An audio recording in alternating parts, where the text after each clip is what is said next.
நம்ம சேனலுக்கு சப்ஸ்கிரைப் பண்ணி பக்கத்தில் இருக்க பெல் பட்டனையும் கொஞ்சம் கிளிக் பண்ணிங்கன்னா நம்மளோட அப்டேட்ஸ் உடனுக்குடன் உங்களுக்கு வந்து சேரும். என் பேர் ஜெகநாதனுங்க. இது வந்து ஈரோடு மாவட்டம் கோபிச்செட்டிபாளையம் கள்ளிப்பட்டி பெருமைப்புதூருங்கிற இடத்துல இருக்குங்க. குருமந்தோட்டங்க. இந்த இடத்துல தான் சத்தி அத்தானி மெயின் ரோடுங்க. மெயின் ரோட்லேயே இருக்குது.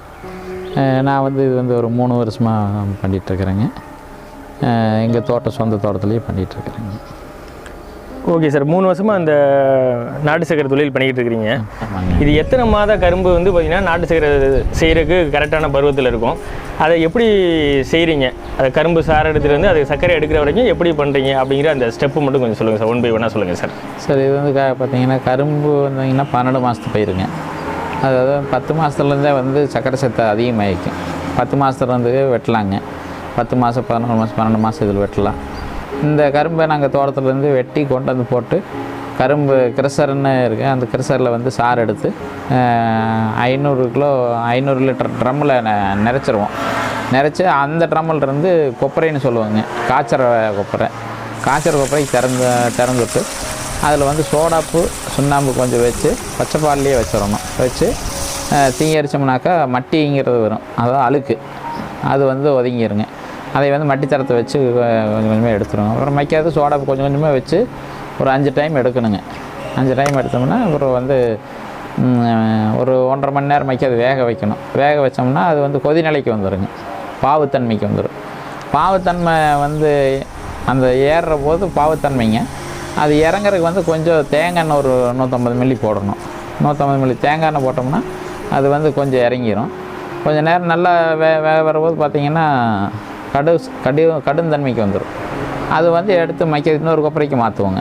மாற்றி அதில் கொஞ்சம் சோடாப்பு கொஞ்சம் போட்டு பாவோட்டி வச்சு ஆற்றுற போது சக்கரை மாரி அப்படி கொஞ்சம் கொஞ்சமாக வரும்.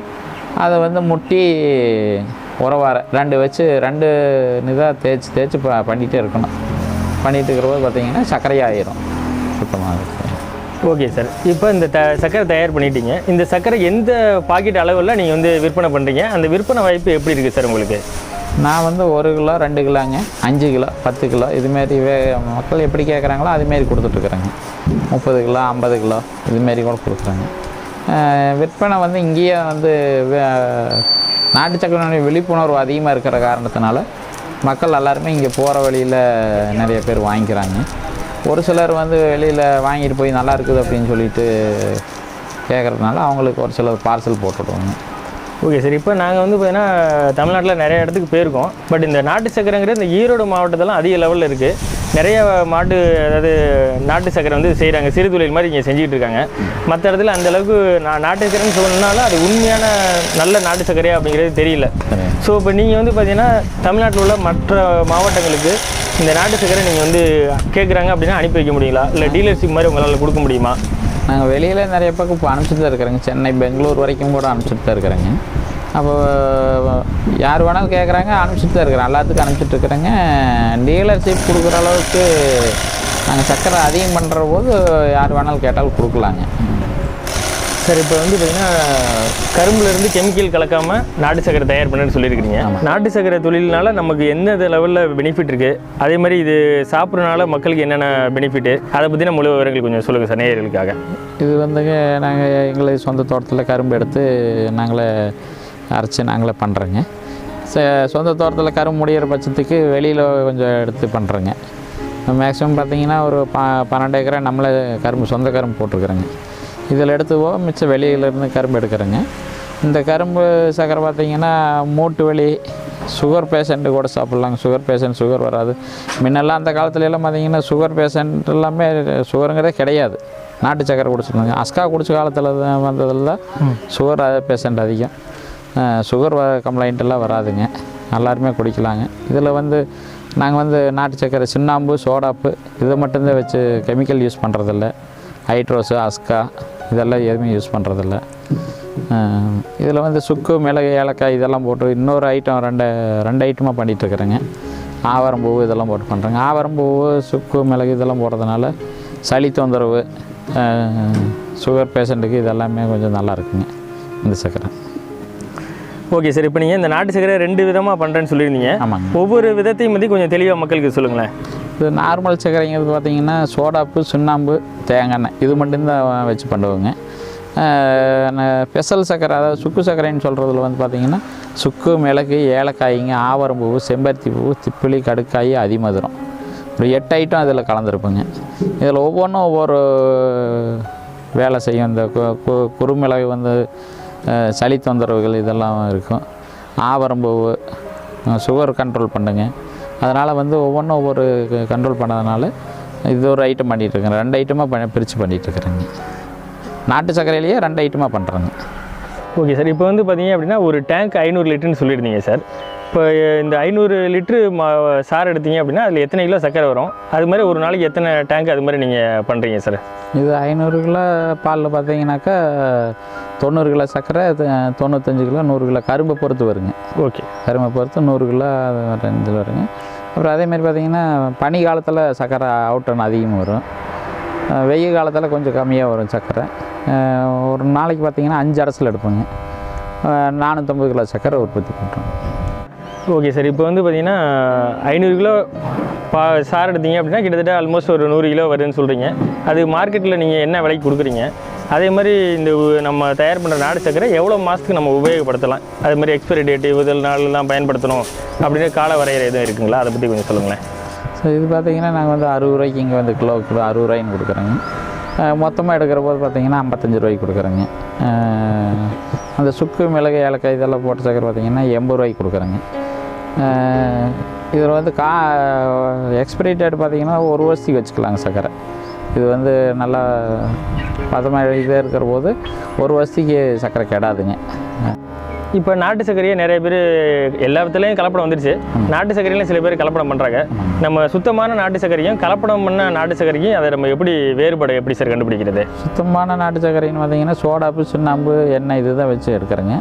கலப்படம்னு பார்த்திங்கனாக்கா அஸ்கா, நம்ம இந்த நாட்டு சர்க்கரையிலேயே பழைய சர்க்கரை ரொம்ப கம்மி ரேட்டுக்கு கிடைக்கும், பாவூட்ட மாரி சர்க்கரை, அது இதெல்லாம் போட்டு கலப்படம் பண்ணலாம். ஹைட்ரோஸ் கலப்படம்னா ஹைட்ரோஸு அது அந்த கலர் வரக்கு வந்து ஹைட்ரோஸ் யூஸ் பண்ணுவாங்க, சூப்பர் யூஸ் பண்ணுவாங்க, ஜிப்சம் மண்ணும் கூட ஒரு சிலர் யூஸ் பண்ணுறாங்க அது வெயிட் வரக்கு. இதெல்லாம் தான் கலப்படம் பண்ணுற சர்க்கரைங்க. கலப்படம் பண்ணுற சர்க்கரை பார்த்திங்கன்னா ரொம்ப வெள்ளையை அடிச்ச மாதிரி இருக்கும். அது பார்த்திங்கன்னா அஸ்கா போலாம் போடுறதுனால ரொம்ப வெள்ளை அடிச்ச மாதிரி இருக்கும். அது வந்து கலப்பட சர்க்கரைங்க. இது வந்து நார்மலான மீடியமான கலர் ப்ரௌன் கலர் மாரி வந்து நல்ல சர்க்கரை. சாப்பிட்டு பார்த்திங்கன்னா அதில் பார்த்திங்கன்னா கொஞ்சம் புளிப்புத்தன்மை மாரி இருக்கும். அதெல்லாம் பார்த்திங்கன்னா கண்டுபிடிச்சிக்கலாங்க. எதனால இந்த கலப்படம் பண்ணுறாங்க?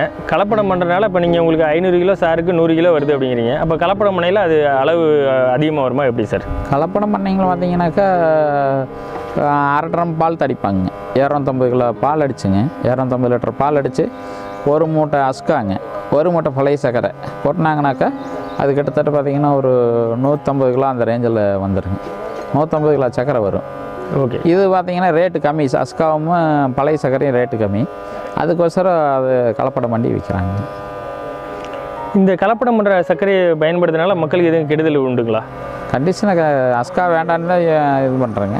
அஸ்காவிலிருந்து இதுக்கு நாட்டு சர்க்கரைக்கு மாறுறோம். மைக்காது அதுலேயே அஸ்கா போட்டு எடுத்தால் அதில் என்ன இது இருக்குங்க.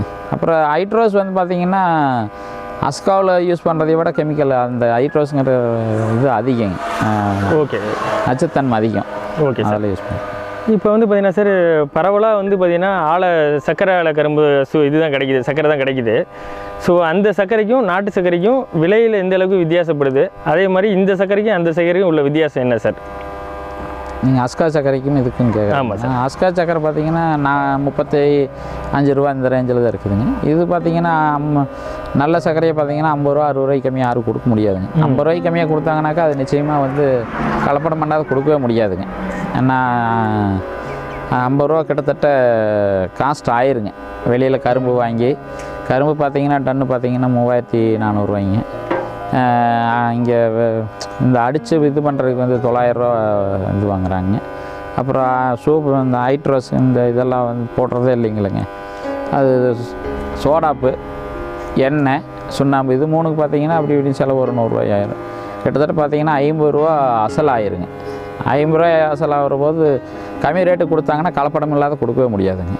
சார் இப்போ பார்த்தீங்க அப்படின்னா எந்த ஒரு மளிகை கடைக்கு போனாலும் சர்க்கரை வெள்ளை சர்க்கரை பார்த்தீங்கன்னா கிடைக்கிது. பட் நாட்டு சர்க்கரை கிடைக்குதான்னு பார்த்தீங்க அப்படின்னா அந்தளவுக்கு கிடைக்க மாட்டேங்குது. ஸோ சாதா சர்க்கரை கிடைக்கிற அளவுக்கு நாட்டு சர்க்கரை கிடைக்க மாட்டேங்குது. இது எல்லா இடத்துக்கும் கிடைக்கணும் அப்படின்னா நீங்கள் இந்த தொழிலே இருக்கனால எப்படி இந்த சர்க்கரை எல்லா இடத்துக்கும் கிடைக்கிறதுக்கு என்ன மாதிரியான வழிவகை செஞ்சால் எல்லா மக்களுக்கும் போய் இந்த நல்ல நாட்டு சர்க்கரை போய் கிடைக்கும் சார்?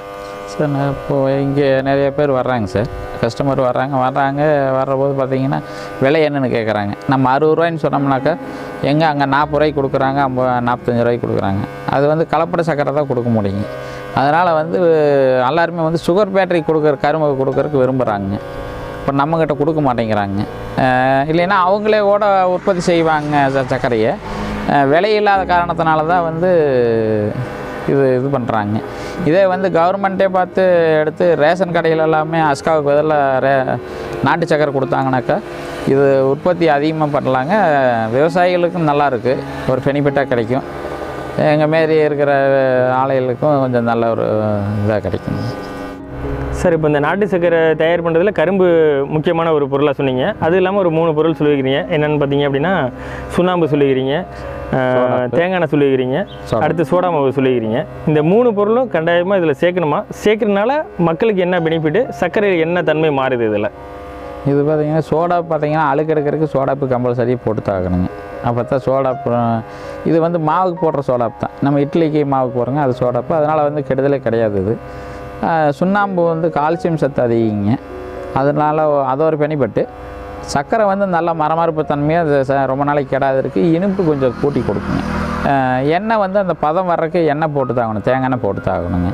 இந்த 3 கம்பல்சரியாக போட்டு தாகணும். ஓகே, இது 3 இருந்தால் தான் நல்ல சர்க்கரை எடுக்க முடியும். Okay sir. சார் இப்போ பார்த்தீங்க அப்படின்னா கரும்பு சக்கரை அங்கங்கே நிறையா குமிச்சு வச்சுருக்கிறீங்க. இந்த கரும்பு சக்கரை கழிவை எப்படி நீங்கள் பயன்படுத்துகிறீங்க சார்? இந்த கரும்பு சக்கரை நல்லா காய வச்சு எரிக்கிறதுக்கு பயன்படுத்துகிறேங்க. அது எரிக்கிற சாம்பல் காட்டுக்கு உரமாக்கிது.